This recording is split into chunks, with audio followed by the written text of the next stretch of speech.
Je ne suis pas issu d'un journalisme d'engagement, mais en revanche j'ai fait du magazine, j'ai vu des choses, j'ai rencontré des hommes comme, alors c'est facile de dire ça, mais j'ai eu une rencontre il y a quelques années avec Younous qui a été déterminante à un moment du Bangladesh où il y avait des inondations partout, et je me suis retrouvé à passer 15 jours au nord du Bangladesh avec Mohamed Younous, un peu en retrait de tout, un petit peu prisonnier de cette montée des eaux, et en fait l'idée c'était une des rencontres majeure de ma vie.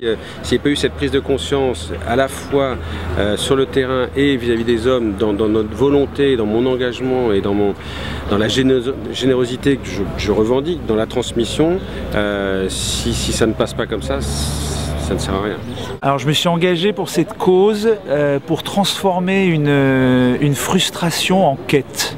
Les Ateliers de la Terre, c'est un centre de réflexion et d'action sur la transformation de la société qui réunit tous les acteurs, les politiques, les acteurs privés, la société civile, les médias, les scientifiques, pour avancer sur les sujets qui, je pense, nous concernent tous, qui sont les sujets qu'on appelle encore aujourd'hui développement durable, mais je pense qu'on va passer à autre chose bientôt.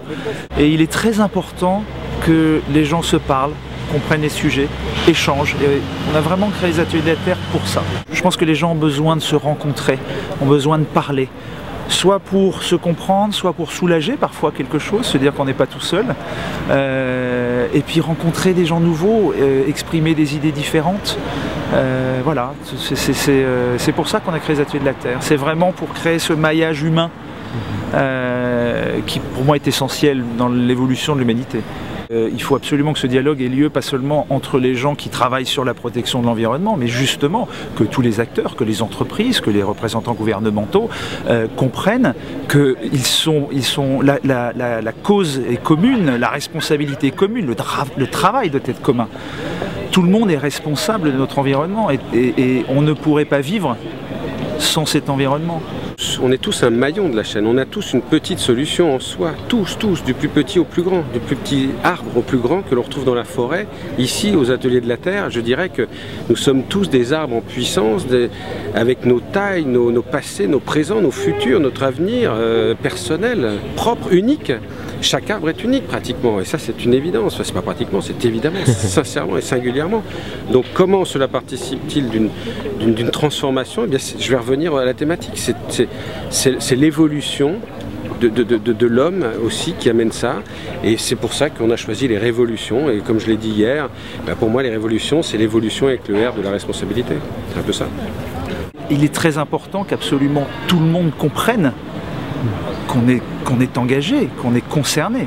Pas seulement, c'est pas un travail de militant. Dans moins d'une demi-heure, on va planter un arbre, on va planter un chêne au milieu de ce parc magnifique où on trouve des arbres centenaires, des pins, des essences incroyablement rares.